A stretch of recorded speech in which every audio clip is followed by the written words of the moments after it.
Welcome, everyone. I bet you'd forgotten about Alicia Dixon. Not on my watch. I just thought I'd revive that tune. I don't feel like it got its due when it first came out. If you're confused, because I'm talking about Alicia Dixon as to why you're here, this is Apples and Snakes at Home, the second episode. Welcome, welcome. Thank you so much for joining us. I know that lockdown is feeling less and less clear. The boundaries are becoming amorphous. We're not sure whether we should still be at home or whether we should be out gallivanting, but I'm so glad that you decided to join us here virtually for some more poetry. We have got an exceptional lineup today. We have Kareem Parkins-Brown and Toby Campion, stellar poets and even more brilliant as human beings, would you believe? And yeah, they're going to share some work with us. We're going to have some fun. We're going to have our fun little quiz. And we've also got a specially commissioned video from Remi Graves, which we'll be sharing in the middle of the show. And of course, please do subscribe if you want to get notifications on each event, which will be happening every Thursday evening. It's very important that you click subscribe so that you get the notification when each episode drops. So please do subscribe if you don't already. Apples and Snakes. Brilliant. So I'm going to open up with a little poem. And I think like a lot of writers who've had all this time to sit and contemplate and look over their work, you can end up feeling a little bit bored or disillusioned with stuff you've written before. So I'm having a bit of a moment of ambivalence about my work currently. But I thought I would share this thing that I wrote pretty quickly, maybe a month or so back. It was a poem about pink wafers. I feel like this is the episode. Yes, Kareem knows. Kareem knows, right? And, the real ones, we know each other. We can almost feel telepathically when we are amongst someone who understands the gravitas of the pink wafer.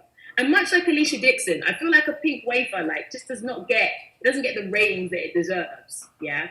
So I just wanted to write a little poem, just, credit where credit is due. Pink wafers are doing bits. If you're also a fan, comment down below. Let me know what you love about the pink wafer. So here's a little poem about that. You can miss me with the bloated worship of bourbons. Whilst I'm making enemies, custard creams are just nice biscuits glued with sugared indecision. The pink wafer always beckoned come break time, defying the dress code of brown and beige, deviating from anything we might call food. No vague nods to milk, wheelbarrows, or cocoa. I ate those cross-hatched slices of outer space 2 at a time, sugar lasagnas for homesick aliens like me. I relished the paste of chaos camped in my mouth, squirreled one more into the dank cave of my pocket, next to a baby tooth and a faceless penny. Pink wafers for life. Bang, bang, boom, boom. That's all I say about that, because I know it's controversial. I came for the bourbons and the custard creams. What are you going to do? You can't get me from behind the screen. You can't do shit to me. I said what I said, yeah? I know you guys think that poetry is, delicate and involves lots of flowers and delicate metaphors. It also is the place where we send shots, yeah? Shots were sent. So, if you've got retaliations, then you can send them in the comments. I'm ready and prepared. But thank you for listening. We are now going to move on to the first poet of the event, and I'm really excited to introduce him. He's a dear friend, but this isn't just about nepotism, okay? I mean, he could be the best friend in the whole entire world. If his poems were whack, he would not be here. But I can assure you, Toby is one of the most brilliant voices we have in the poetry scene in the UK. Not only is he the director of UniSlam, which is the biggest nationwide university slam circuit to ever have been built in this country. He is an inimitable poet. He has performed all over the country, nay, the world. He has performed at Royal Albert Hall, Glastonbury Festival. He was the UK Poetry Slam champion, and he also was a World Poetry Slam finalist. He was commended in the Forward Prize Anthology 2019, page and stage, baby. He can do both. He really is such an amazing poet. He is representing for the beautiful union of the published established, poetry world and the spoken word world. He really brings those two things together. He makes me laugh so much. He makes me think as well. He really is everything you could possibly want in a poet. His collection, Free Your Blood, from Burning Iron Books, is an absolutely incredible read. Please do buy it from not Amazon, but any other bookshop of your choice. I'm gonna wrap it up there because I could go on and on. But please join me in welcoming the wonderful Toby Campion for your eyes and ears. Thank you. You're welcome, What babe. an introduction. That was lovely. Thank you. I love to go on and on, I do. That was so nice. I feel I've been not really talking or speaking to people in a while, so that was really nice. I was gonna do things another way around, but I'm gonna do it this way around. So I'm gonna start with a single poem, and I've been doing stuff with Polari, which is like this secret language variety that was used by gay men and queer people in Britain before the 1960s, and so I've been kind of writing some poems around that and in that, and translations and picking apart language. And so I'm going to read a poem, and the first half is in Polari, and then the second half is a translation of it into English. And it's a palindrome, so the second half is in reverse of the first half. And it's called Oyster. And I shut my sheesh screech. He said, cut that cackle, fag. My tongue was Dina's. He did a knob. With a mooey stitched up, I brought him a hungry chavvy. He said, show me how loving me reefs. He said, order, and I ordered. He said, vagari, and I vagaried. Charpering to be needed. I dobied in ice for weeks, buvar. When it breaks, his fever met with a coddy. It's Ben to say it's boner. In your letty, the Omi at the same time wants to tip your ivy and batty fang you. I savvy how it goes when an Omi with Vera after every lama dobies out his mooey. I'd vada him to the sink straight after tight oyster, who sharpered not to palaver me. I've been palavered by flatties. I've been an Omi Screech's secret too. I too have been the secret on a man's lips, spoken by someone who wished they didn't need to speak me. Clenched jaw, straight to the sink after I'd watch him wash his mouth out with gin after each kiss. I know what it is to feel desired and despised at the same time by the same person in the same bed, to tell yourself this is normal, this is fine, to answer his fever with your body, something drinkable when it breaks. I have bathed in ice for weeks, waiting to be necessary. He said, go, and I went. He said, come, and I came. He said, show me how it feels to love me, and I brought him a hungry child who had sewn her own mouth shut.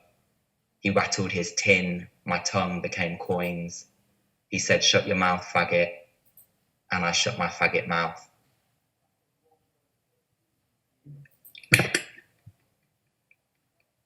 Thank you. Is it okay for me to ask a question? I'm super curious about this really in-depth relationship you have with archive within your writing, and what's your process with that? I mean, I know that's, you could probably talk at length, but specifically with Polari, how did you go about learning the language itself? Is it mostly on the internet, or do you end up going into libraries and sourcing things there? What's that process like? Yeah, so there's a researcher called Paul Baker, who's done loads of research on Polari. He's a linguist, and he's written a few books about it, and he's kind of created this dictionary. So it's written down, and there's an app of it as well. So a lot of the translation stuff I base around that and use that as a guide. And he also talks really interestingly around the not just the language and translations and dictionaries and that kind of thing, but also the social and cultural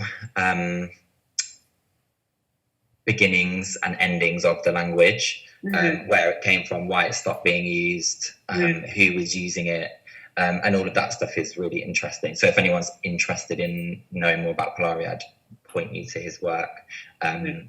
It's really, it's really fascinating. It feels very pertinent in this time where a lot of people in the LGBTQ community are lamenting the loss of their spaces.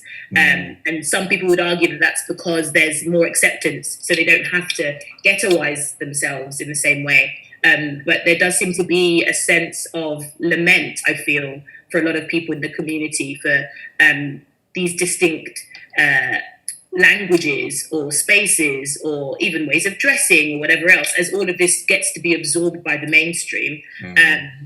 Is mainstream being queered, or is the queer world being diluted? Very interesting conversation. Again, a big old topic, but is there anything you'd like to say on that briefly before you give us another piece? I went in.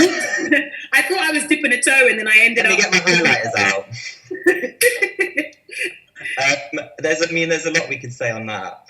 I think why Polari stopped being used is fascinating to me, and Paul Baker, the researcher, posits kind of different theories around that.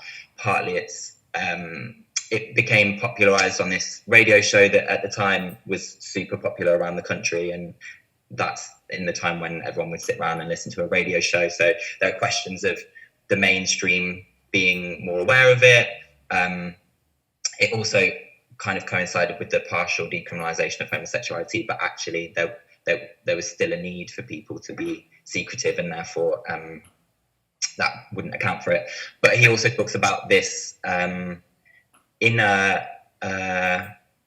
when that happened, when homosexuality was partially decriminalized, there was a kind of a movement of some gay men and queer people to say, we're you, and we can do exactly what you do as straight people, and wanted to disassociate themselves from more for gay men and more effeminate queer men, older camp queer men who weren't as interested in conforming and were still like, I'm me and that's cool.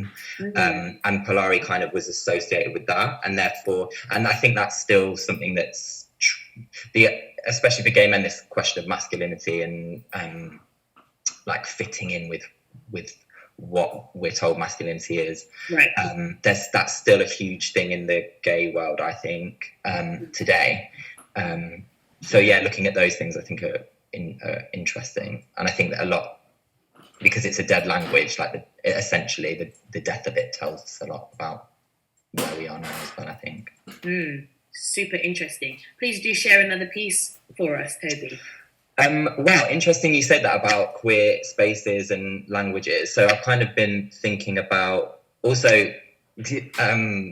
Interesting you say that about hating your own work, and that's very real in the lockdown, because we literally are just reading everything and being like, oh, that's what a poem is. So I'm going to share something like brand new. But exclusive. Yeah. You know that you gotta have that LimeWire. You know when you download a song on LimeWire and there just be someone yelling shit over it? No shit. God, I hated that. Anyway, please do carry on. So you can yell over it. You can just heckle me. So I've been thinking about. Basically been thinking about the ways in which actually we as queer people, gay men, still have our own kind of secretive, in some ways, modes of communication and necessary in languages, I guess. Anyway, I've been kind of taking phrases and words from gay dating apps and creating poems around them that are kind of translations in some ways. So I'm going to read 5 of those. They're super short, and they're all still very much first drafty. So bear with. And they're a little bit spicy, but we can all do with a bit of spice, can't we? Yeah, throw in that cumin. We can handle it. Even the white people can handle a bit of cumin. It's all right. Yeah. Okay, so I'm just gonna read them back to back. Mask for mask, sees the world in two colours, was taught pink happened when you ripped the skin off. Salmon boy, held under till he turned blue, slipped from the school superior, seeking a fish who swims the same, scales sitting thick, stud like he, a head too short to look back, see their two tails swishing just like the rest. NSA only, no strings attached only. Medals off at the door, middle names are not invited. We all need our ribbons cut now and then. Tuck that endearing childhood anecdote into your boot on the porch, but keep your socks on. I don't need your toes, getting used to my floorboards. Another face to cry for when they creak. BB or bareback. I have known men as units of space listed in meters, taxi rides, tingling in the legs after a first sip of vodka, shaving rash, body odor, invertebrates, trash, bags full of still warm t-shirts, carriers of bad news, crematoriums, silence, but mostly as keepers of distance. Millimeter grown mile come morning, please. Don't ask me to stay further than a breath from you tonight. Bottom. See, sissy, weak, unman, unnatural, a kind of love not from God, but what mortal you know can pass a camel through the eye of a needle, coil a kingdom into the mouth pursed for prayer, only sigh when stone meets sternum, take in Gomorrah, hold, brimstone, smile, clench, each muscle shaking, Genesis, scream, thank you, please, more, sure sounds like a miracle to me. Bear. This is the last one. If you go down to the woods today, remember to take your harness. Meet the brute who looks like you do, or will do, in 20 years. We all come to resemble the hand that groomed us. Listen, pet, no matter how often you wax your back, abstain from trout, mani-pedi the paws, someone, somewhere, is teaching their children to play dead, or stand tall and scream when they see you coming.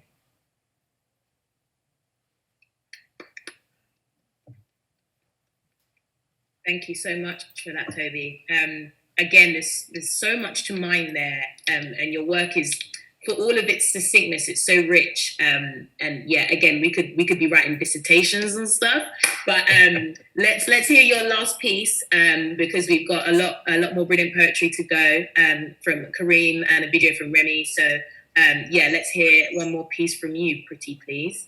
I'll just read one, shall I, rather than like a little thingy. Whatever you feel, whatever speaks to you in this moment.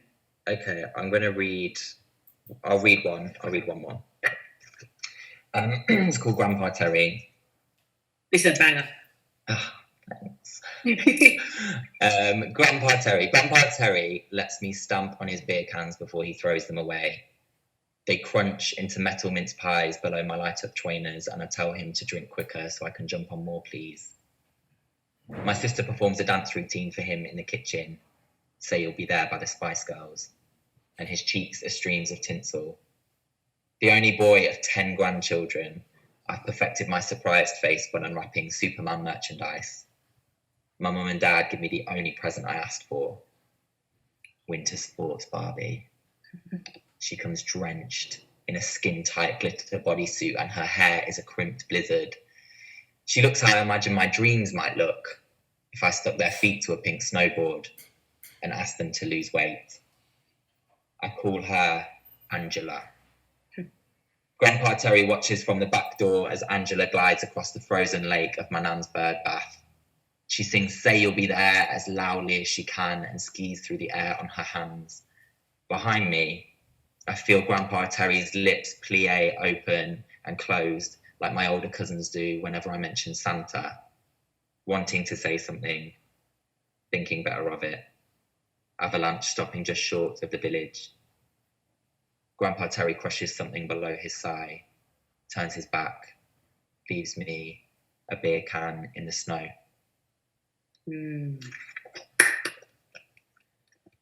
Gorgeous as always. Thank you so much, Toby. I've got another question pertaining to your set, but I actually want to aim it at Kareem, because I was thinking about this notion of vernacular and slang, and how we feel when words that we feel belong to us become absorbed by the mainstream. So in your instance, Toby, you were talking really interestingly about Polari, but Kareem, I was wondering how you feel about the vernacular. I mean, I don't like the idea of implying that all Black people speak the same. Obviously, there's many different vernaculars within the Black community. But let's say, for lack of a more specific term, you know, speaking like you're from the ends, which has become more and more the general slang of youth or of, you know, a certain generation. And I know that you talk about this really humorously in some of your work, you know, the gentrification of London and, you know, the posturing of a lot of people in certain areas. How do you feel about the way this language has evolved and the spaces that it now can be found in? Do you feel territorial over it, or do you feel like it's not that deep? How do you feel about it? I do feel kind of territorial about it. I've resigned the fact that the internet has made slang less of a territorial thing. Yeah, that's what I tell myself whenever I reach the end of these arguments in my head. But honestly, I prize whatever new slang comes out now, because I think back when Juice was like first starting, that was almost like 10 years ago maybe. And now you hear, you know, a lot of people that would have never gone to Peckham saying, Juice. Right. So it's natural it happens, but now I prize whatever new slang we have right now 10 times more, because I know in a few years it will be gone. I will make something else and we'll love that. I will make something else and we'll love that. And Right. I think the cycle of exclusivity through to ubiquity is like so much shorter than it used to be because of the internet, right? When you think about the evolution of Yas, right? Like, you know, by the time, you know, 40-year-old white divorcees called Sandra were aware of that. Like, you know, we didn't even have a minute. We didn't even have a little minute with it, you know? And yeah, I find it interesting, the idea that we feel so compelled to gatekeep language. Because it is irrational and you can't control language, and that's part of the joy of it, the fact that it has such a virility to it. But yeah, you're always like, why? We've worked so hard to create our own language with its own grammar, you know, a language that we have been made fun of for or considered intelligent for using. And now look at all of you. So yeah, it's frustrating and complicated. But anyway, we are about to go into the quiz portion before I get too lost in the sauce on that topic. So, as I said, this quiz is really it's about getting to the heart of who you are as people. You know, obviously you're incredible poets, but I feel like these are really going to get into the nitty gritty of like how you really move through the world. Okay, this is going to be very revealing. So prepare yourselves, okay? And I want realness. I want realness from you guys, okay? So, first question. This was a very divisive one on the first episode. I'm interested to get your input. Would you rather have brunch with Big Bird or coffee with Kanye? So I'm gonna come to Toby first. What are you saying? What do you think? Because Kareem's brain has exploded. I think we need to give him a minute. I watched. Yeah, I think Big Bird. I think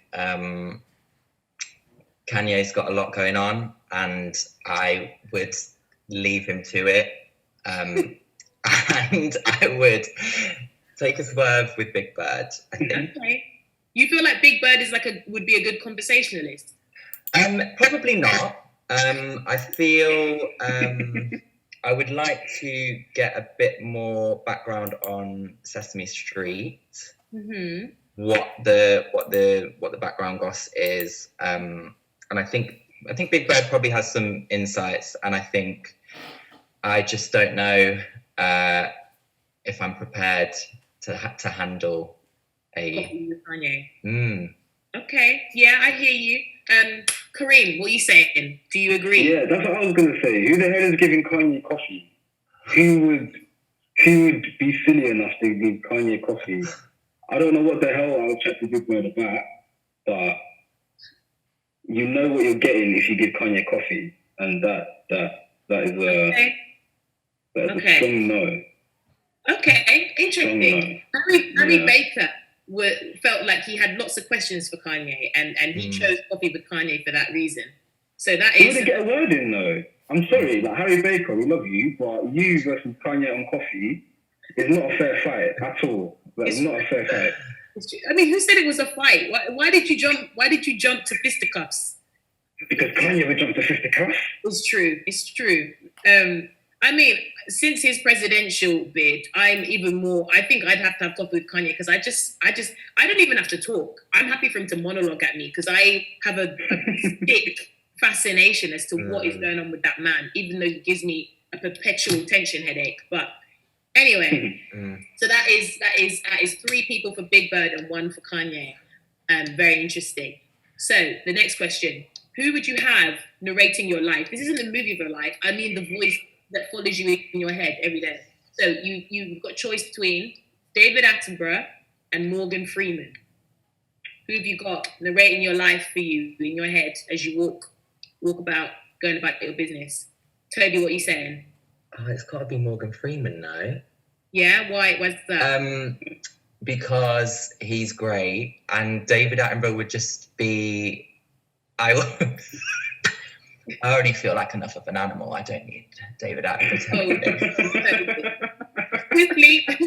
Swiftly over to Kareem before you embarrass yourself further. Kareem, what are you saying?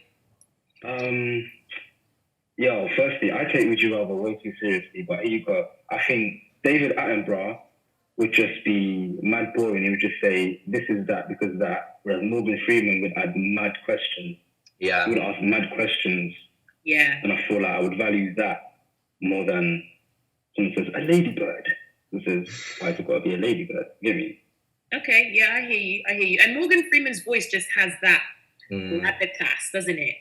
It makes you feel like everything is quivering with significance, you know, even if you are just eating like an overpriced cheese toastie and Costa, do you know what I'm saying? Like, I feel like it's going to just lend everything some power that it otherwise wouldn't have. Okay, last question. We are getting rid of Rule Britannia. Yeah, that is no longer the national anthem. Yeah, fun that. We're writing something new. But I'm asking you, do you want it to have a grime or garage instrumental? Kareem is again looking perplexed with a capital P. Only because I think, trying to think generationally, I would have to say garage. I know my grandma would catch a little bubble to garage, but I think grime would scare her maybe. But it depends on what new image are we getting for Britain, you know? Yeah. I love that intergenerational aspect that you're talking about there. That's very thoughtful of you. I like that. Toby, what are you thinking? Yeah, I'm thinking garage as well. My flatmate's a real garage fan. And our other flatmate, who's from Brazil, isn't as familiar with garage. So she's been kind of trying to verse him in garage. So I feel like the national anthem is the next step of that. Yeah, no, for sure. I think garage has a summariness to it that I feel just makes it feel less, and not to buy into the pathology of grime as like inherently ominous and,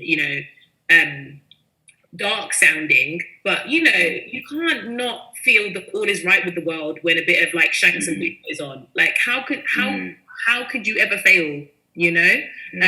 So I agree with you guys on that one. It's got to be a garage. And lastly, garage has the more fun voice. Everyone knows what the garage voice is. It's true, and it would do much more for patriotism. Whether we're on that or not, I don't know. But in a group, it would galvanize a lot stronger than grime would maybe, Okay, Kareem, bars. I like that. A whole group of people going inside. I love it. Kareem has really thought about it in terms of like,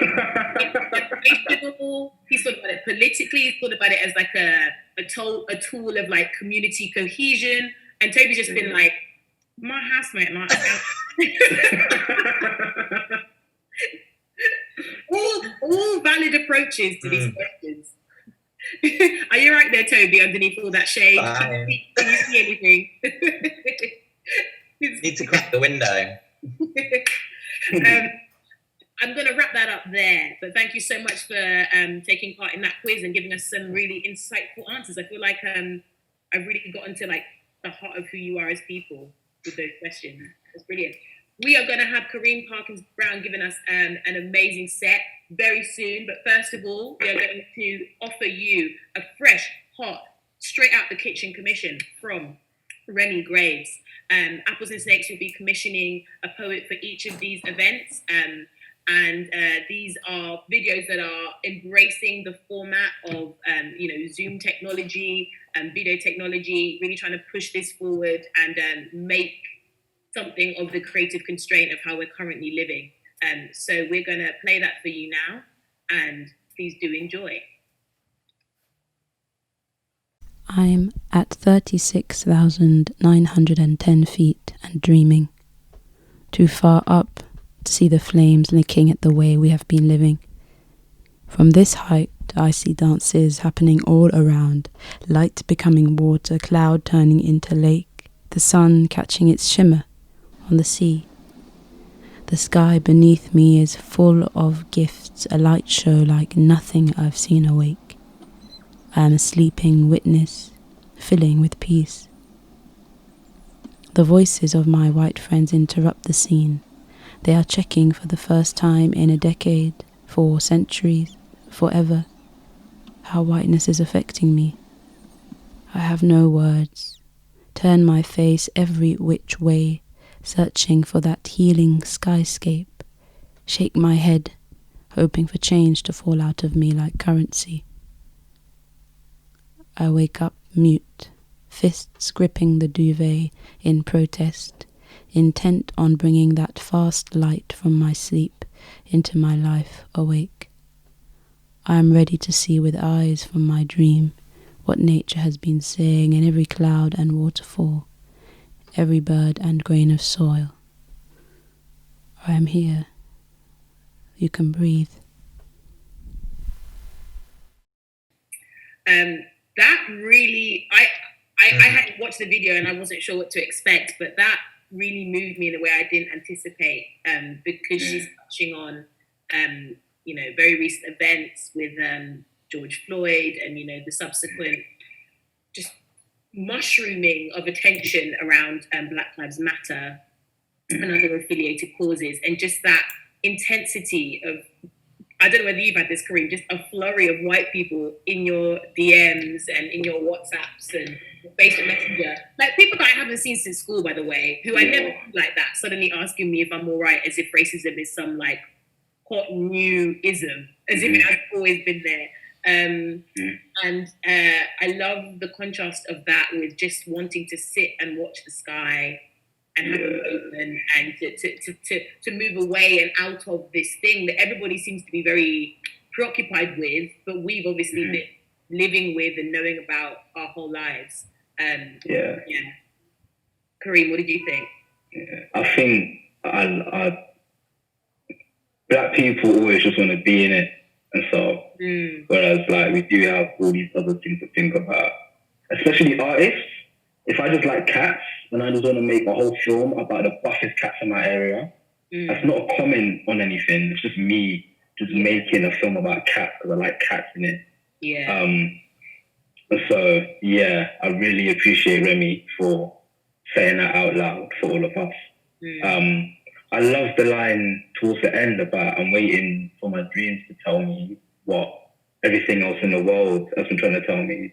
So what the soil is trying to tell me, to what the bushes are trying to tell me. So, that call for peace, I think, is such a gangster thing to do, especially like in a poem. I don't know why it's gangster, but like demanding peace to come to this. Elegant gangsterism is Remi's genre. Ooh, yeah, let's get back to the Wakandification. I read about the Wakandification. of Black culture the other day. Maybe we need to replace it with elegant gangsterism. Yeah, for sure. I'm signed up already. Toby, what did you think? Yeah, loved it. I love Remi's work. I did a scheme with her a couple of years ago, and she's so astute and like crisp. Yeah. And, I love poetry that is really like, it's like a piece of meat, you know, sorry, vegans and vegetarians, but like just completely trimmed, all the fat and all the gristle. And it's just like, nothing here that is frivolous or unnecessary or, just like really cutting to the core of what's being said. Yeah. Gorgeous poem. Yeah. And I love that it's contemplative and that it's slow. And really, really lovely. Great. I hope that you out there watching, the many, many thousands, hundreds of thousands, why not, of you that are watching, enjoyed that as well. Please do follow Remi Graves on social media. I'm not actually sure what social media she has, but you Google, you do a little bit of investigating. I'm sure you'll find her out there. And also, please do follow the poets that are doing headline slots here as well. Toby has Twitter. Do you have Instagram as well? I do now, yeah. Yes, Instagram. Do you have TikTok? Don't know. No, we're kind of on. Oh, Remi, you can find Remi at Shade Butter. So please do follow her on socials from that app. So cool. Toby is on Twitter and Instagram, not TikTok. I think we're just past that hill, aren't we? Yeah. That point. Kareem, where can people find you? Twitter and Instagram is both Palm Tree. That's Palm Tree with a K. On Instagram, there's a full stop in between the M and the T because some dickhead got there first. But out soon. Yeah. Just to say, so Remi's Twitter is Remi Graves. Oh, okay. EMIGRAVES. Yes. But I do believe Shade Butter is the IG as well. Oh, okay. There we go. So Remi Graves is the Twitter, Shade Butter is the Insta. So there we go. Amazing. So I am delighted to welcome for a headline slot at this wonderful event, Kareem Parkins-Brown. First of all, this guy's just mad funny. This guy just never fails to crack me the fuck up. It's one of those people who is not trying to make you laugh. He just makes these brilliantly incisive, quirky, irreverent observations about life and about people, and they're just always brilliant. They always make me laugh. He's got such a generosity of spirit in his writing. You feel welcomed. You feel like you are being enveloped by this world that he's painting. And there's no ceremony. There's no pretentiousness. Like you're just in Kareem's world, and you're like, here I am, and I'm basking and I'm vibing. And that to me is the sign of a true performer and writer, someone who can really situate you in the world that they paint for you and make you feel welcome there. He was the winner of the Roundhouse Poetry Slam 2019. Okay, that's not some little slam in some little town somewhere where 20 people attended and all your mates were there, so you won the slam, innit? This is one of the most reputable slams in the country. Okay, judged by some of the best poets and writers that we have.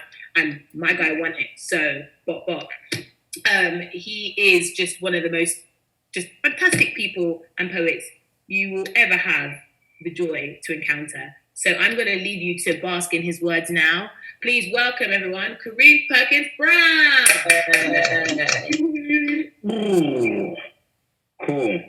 Cool. Hello, everyone and no one at the same time. Hello, people. Basically. It's like this is weird. Hello. I'm just going to put this out there. This is hella weird. I'm going to stand at one time just so it feels like I'm at an actual group. Yes.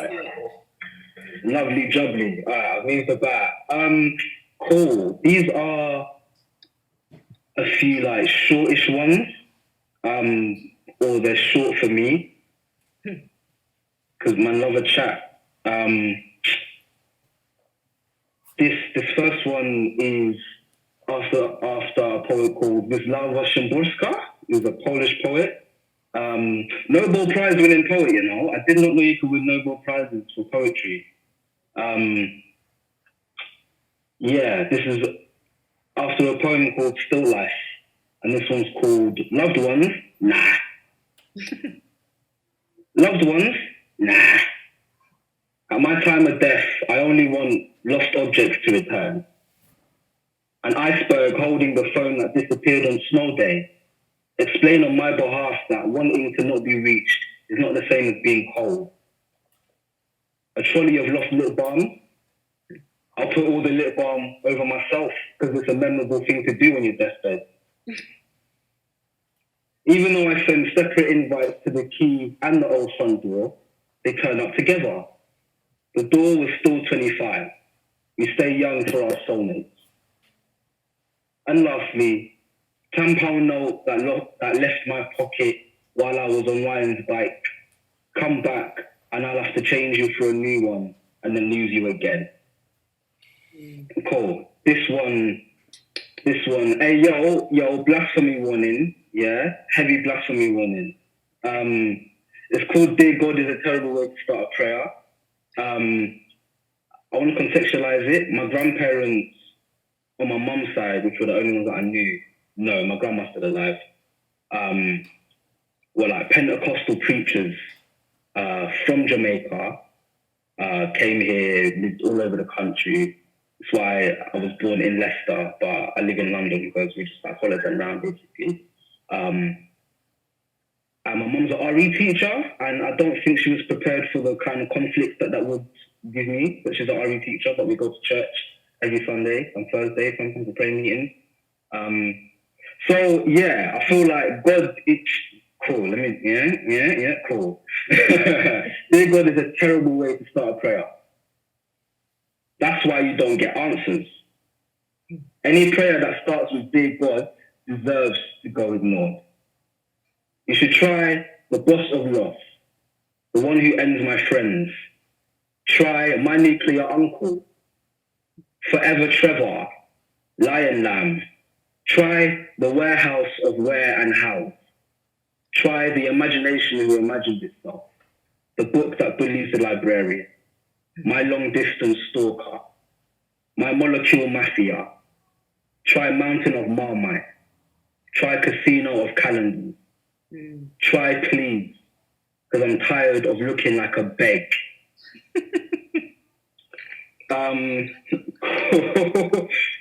Cool.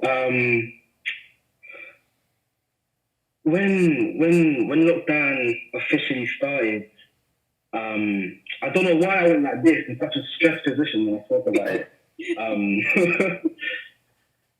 For like the first month up there, I just went on long walks at 4 o'clock in the morning. And I went past this road called Evangelist Road, and it made me think of the church that I grew up in. It was in Kilburn, and we had a lot of youth events. The pastor there, Jane Banfield, was heavily involved in youth work, and she was like, "You lot are not going to be pissing your time around on the street on a Friday night. Come here at least. We have game, we have music, we have all of that." But because of that, you did get a lot of hood people in church. And I know like stagnation is a thing at the moment. But like there's been hood people in church for time. I don't know if anybody remembers the MC Bearman. I think he was from South. And one tune, two tunes, Brown Bear Picnic and Drinking Beer. My man disappeared. Apparently my man's a pastor now. There's money in church, innit? There's money in church, but I'm not trying to deny at all that anybody can find God and God can find anyone in it.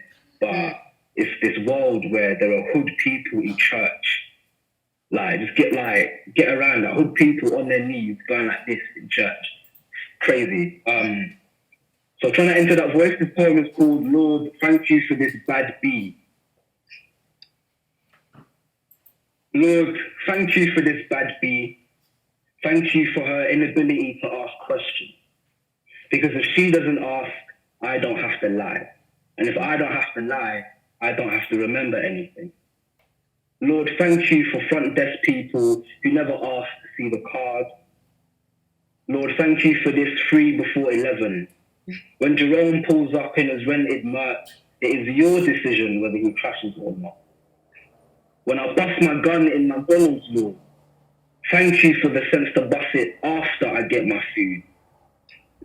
Thank you that the manager lives in my block and you'll comfort her in prayer meeting this Thursday. Thank you there's no CCTV at the roundabout. Yeah, that ends there, innit? Cool. I want to ask you something about go on. religion in your work. And you really have a sense of conflict about how you're depicting it, and these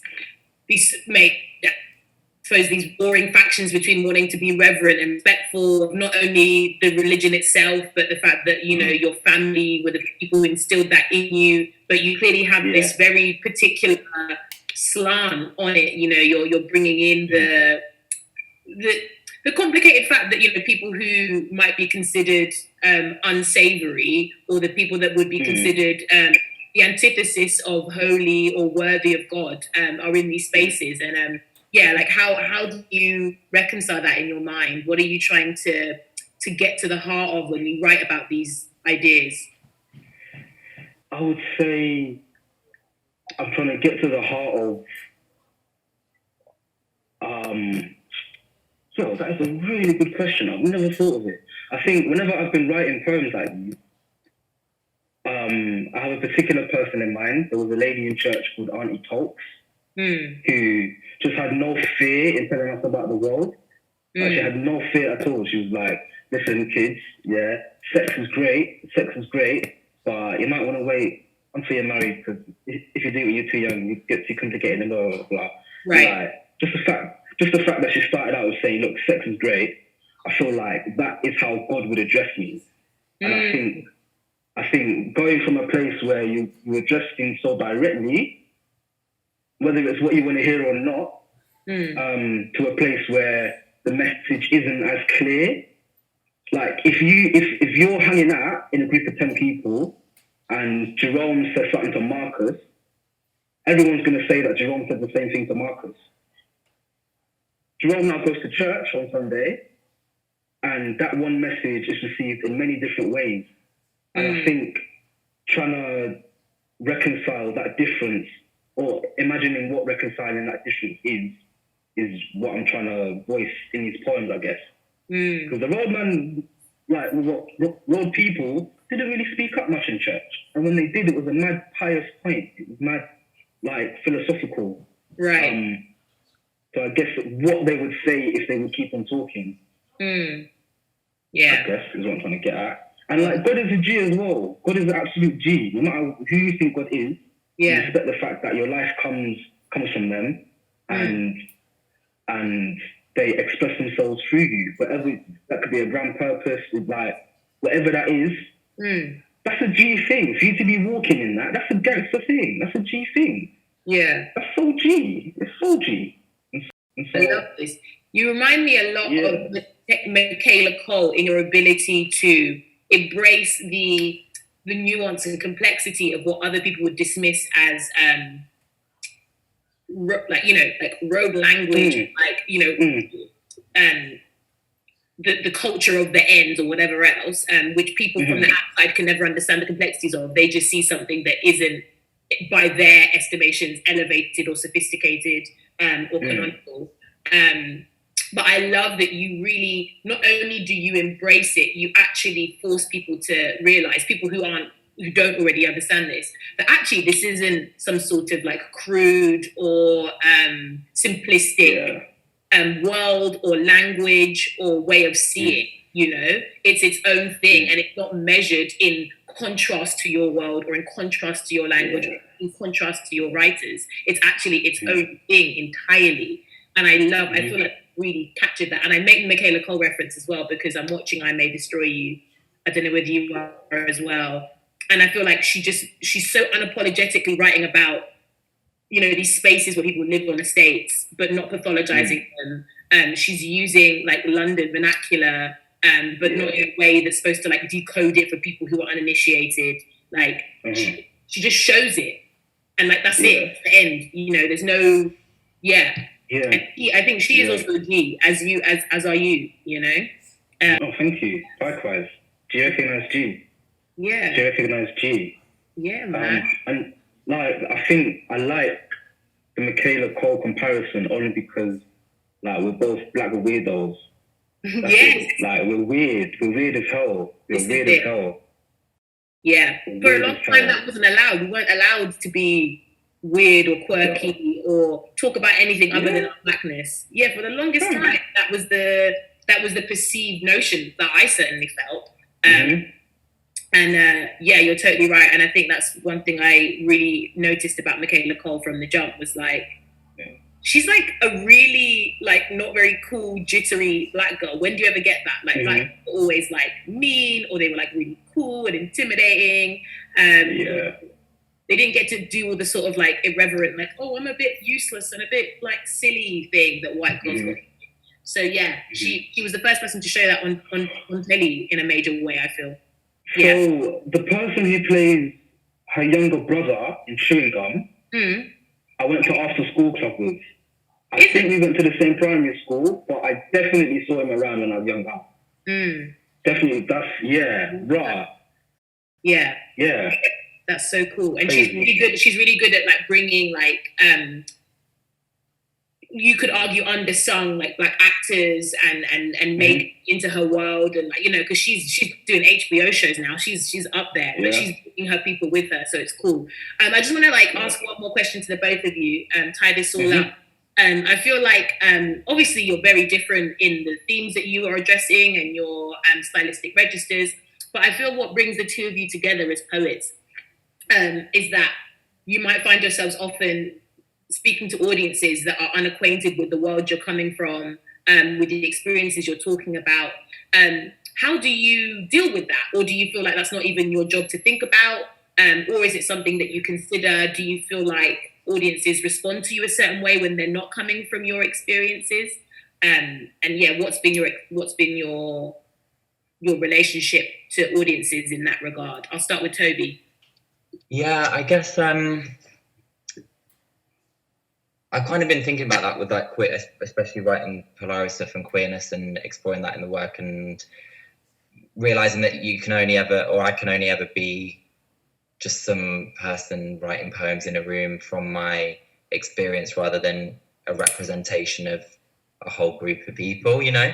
And you can't, because there are so many nuances and intersections, and you can never be, well, I don't think I can ever be a representation of anything beyond myself and my experience, I guess. So, but yeah, it's that's why I love doing gigs, because I think people read different things from your poems, even if you think this is the most like tell, don't show poem there is, and it's a really clear point. What people come up to you and say afterwards is interesting in terms of what they heard in it, even if it wasn't necessarily what you were saying.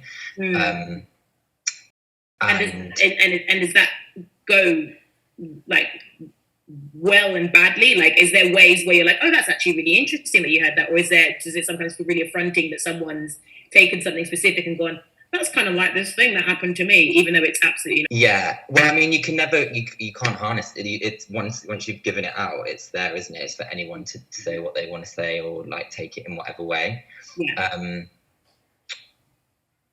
But I think, that's the exciting thing about it. Yeah, so I think you can only ever, I think. Yeah. I think you've got it right in terms of not getting caught up in representation, or I'm out here, and obviously you can never know who is or isn't queer in an audience, but with the assumption that you might be representing a narrative that quite a few people in that room are unacquainted with, the pressure of that, and obviously the fallacious idea that you could ever speak to a whole community, it's not healthy as an artist to carry that. So I think you've got the right idea. Kareem, sorry, were you going to say something, Toby? No, I was just going to say, I think also I'm thinking about it, I always feel like at gigs, people hear the poems that they need to hear, and whether they realise it or not going into the room, like actually there's in the audience that needed to hear that, and they did. Yeah. I agree. And you never know how long something is going to take to percolate. It might not, in the immediate moment of hearing the poem, register, but how that then combines with other encounters they may have, or conversations they have, or things they see, you never know how pivotal that poem that you deliver might be for them in a more long-term way. So yeah, I agree with you. You've got to put it out in the world and then trust that the seeds will scatter where they will, and flower if they will. Kareem, what's your opinion on this? I think for safety, for my own safety after gigs in out-of-town places, whenever someone comes up and has a bunch of questions to ask, or maybe an argument to start, either way. Really? An argument? Sometimes. Wow. Sometimes. It's usually some old white guys saying, no, Wu-Tang is the best. You don't understand. Wu-Tang is the best. Yeah. So nothing about Wu-Tang. Yeah. Me, because there was not enough time in this meeting for me to gauge how many black people you know, how many black people you know, how many black people you chat to, because I can't gauge all of those variables in a chat, I try to gift them another black writer. So I'm like, okay, well, you've met me now meet right. Bridget Minamore, now meet Inua Ellens, now meet Rachel Long, now meet Vanessa Kisuule, now meet, because there's nothing that I can answer for you right now. I can't answer anything for you right now. Right.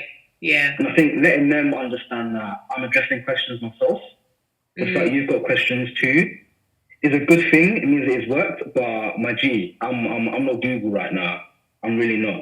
And I think that protects me from getting worn out, and also bigs up everyone else who is also doing things much better than me, and shows blackness. Not better. They're offering the multiplicity. No one can do what you do. You do what you do. Yeah. The utmost. Yeah. But I think if when I'm out there, there's a voice in my head that's like, you're doing the job of poetry tonight, which is you're introducing people to another way that poetry can be. But I have to accept the fact, me being visibly black means I'm also introducing some people. I'm also doing the job of blackness as well, just showing like all the shades that there is. And that's a lot to handle. And so you just pile them off with a little look.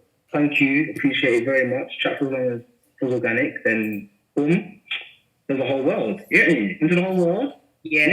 Come to this, come to that, come to this, come to that, and then and then back away. Yeah, I hear you. And and boundary is so important, because unfortunately it's not super common in my experience, but you do have those conversations sometimes that feel so invasive and draining, and not respectful of the fact that you've already gone up there and you've done what you were paid to do. You've fulfilled your obligation. You've offered these poems that you've crafted so carefully, and then they want to now borrow through when you're clearly like tired after the gig and like sat in the book and chill, and they want to come and do up fucking like, oops, don't delete our video, YouTube. I'm sorry, God said YouTube, I didn't mean it.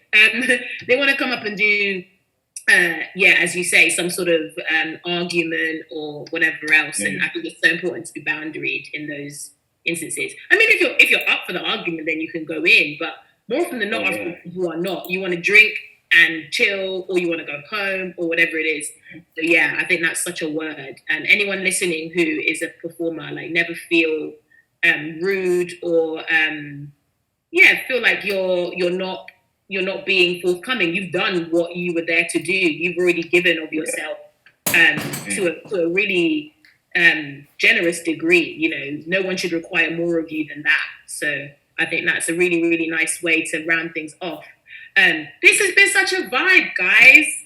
Thank you so much for your poems, for your brilliant responses to all the questions, to your lovely advocacy of Big Bird, and just his lack of problematic opinions. I mean, I feel like you guys are being a little bit, I feel like there's something to be gained in Coffee with Kanye, you know. I feel like you didn't even consider it. You didn't even weigh it up. You were just like, nope. But I hear you. You want an easy life. We all, life is tough enough without Coffee with Kanye. This has been a really good time. I've loved hearing your work and hearing some fresh new stuff. I loved Remi's piece. And yeah, it's just been an utter delight. I hope that you watching and listening have enjoyed yourselves as well. Please join us again next Thursday, where we will be joined by, let me not get this wrong, because I hate when people mispronounce my name. We are going to be joined by Chiedu Oraka, who I have not met before, but I have been told is a really incredible poet. So I'm excited to discover a new voice. That's always wonderful. And Joelle Taylor, who I am very familiar with. She gave me one of my first outings into poetry through Slam Ambassadors. You're a Slam Ambassador as well, right, Kareem? Yeah, wonderful. Yeah, so Joelle Taylor is like a real poetry mama out here in these streets. She means a lot to us in the poetry scene, and she is just the most insane poet in her own right. So please come check her out. Thursday, 7 p.m. Next week, we'll be here again. We'll be vibing again. We got Vanessa Kisuule, the biggest host, the biggest and baddest host ever. Biggest and baddest. Yeah. I do what I got to do. Yeah. This has been an utter delight. Please subscribe to the channel so that you get your update every time we upload. Follow these amazing writers. Toby also does some amazing, I don't know whether you're still doing them, like lockdown photography art. Do you know what? If you're interested, just follow him and discover more. I'm not gonna like spoil anything, but let's just say he's a multidisciplinary artist. I didn't know where you were going with that. I was like, Toby does some. I was going to say thirst traps, but I was like, I don't actually know whether that's the case, but I do know that you do those really cool lockdown photos.